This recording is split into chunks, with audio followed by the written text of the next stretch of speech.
नाज़िक जैकबाबाद में बदअमनी उरूज ते पहुंची वही है। धाड़नी फुरन खिलाफ रहवासी सरापा एहतजाज बणियल आहिनि।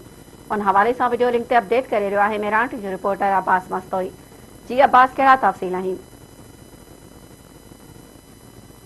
जी बिल्कुल अफ़सोसनाक सूरत हाल पैदा थी वही है। जैकबाबाद ज़िले अंदर जेके धाड़ा ऐं फुरियूं जेके आहिनि उहे रोज़ जो मामूल बणिजी वियूं आहिनि। मोटरसाइकिल जी जेका फुर आहे इहे वारदातूं त आम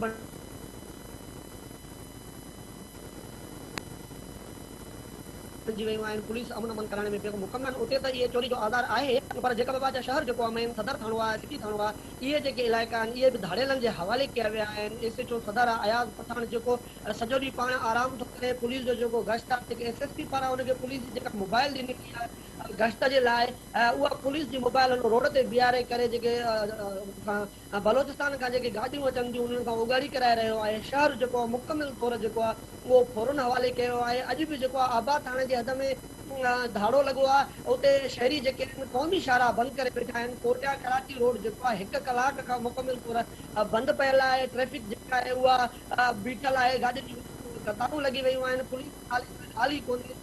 पुलिस जेका आहे रोड खुलाइण जे लाइ जेका आहे उते पहुतल ई न आहे। शहरी जेके आहिनि अज़ाब में मुब्तला आहिनि। गुज़िरियल ॾींहं सब्जी मंडी जा जेके वापारी आहिनि उन्हनि एहतिजाजी मुज़ाहिरो कयो, उन्हनि खां फुर्ती वई, पर उन बावजूद बि जैकबाबाद जी सिटी थाणे जो जेको एसएचओ आहे, सदर थाणे जो जेको एसएचओ आहे, एतिरा त बासर आहिनि जो एसएसपी जैकबाबाद उन्हनि खिलाफ़ कार्रवाई नथो करे, उन्हनि खे हटाए नथो सघे, उन्हनि जी बदिली नथो करे।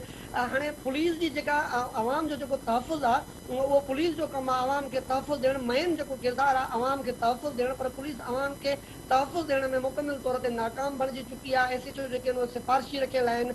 वॾेरनि जा जेके माण्हू आहिनि, एसएचओ सदर जेको आहे उहो ख़ासि वॾेरनि जो माण्हू आहे, जंहिंजे करे एसएसपी जैकबाबाद बि उनजी बदिली नथो करे सघे। सदर थाणे जी हद में एतिरो त आधार थी वियो आहे जो रोज़ाने जी बुनियाद ते 4-5 मोटरसाइकिलूं फुर थी थियूं वञनि। शहरी जेके आहिनि राति जो 8-9 बजे खां पोइ पंहिंजे घरनि ताईं महदूद थी था वञनि।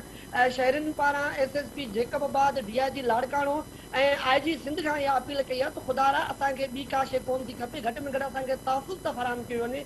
ॿिए पासे एसएसपी जैकबाबाद जेकॾहिं पुलिस खे हुकुम थो करे अमन अमान करण जो, त पुलिस छा थी करे, उहे शहरी जेके आहिनि उन्हनि जूं मोटरसाइकिलूं काए करे थाणे ते बीहाइनि था। वरी राति जो उन्हनि खां 500 रुपयो वठी करे कागज़ ॾिसी करे उहे गाॾियूं वापसि करनि था। लेकिन ॾोहारियुनि जे ख़िलाफ़ कोई बि पुलिस एहलकार, कोई बि पुलिस ऑफिसर कार्रवाई करण जे लाइ तयारु न आहे। एसएसपी शुमाइल रियाज़ मलक खे जेको मुतालबो कयो आहे हितां जे जेके शहरियुनि, त ख़ुदा जेके एसएचओ आहिनि उन्हनि खे हटाए करे कोई ईमानदार माण्हू, एक्टिव माण्हू थाणनि ते मुक़ररु कयो, जीअं शहर जा जेके मेन इलाइक़ा आहिनि उते अमन अमान बहाल थी सघे। जी ठीक है अब्बास, अपडेट करण लाइ अव्हांजी महिरबानी।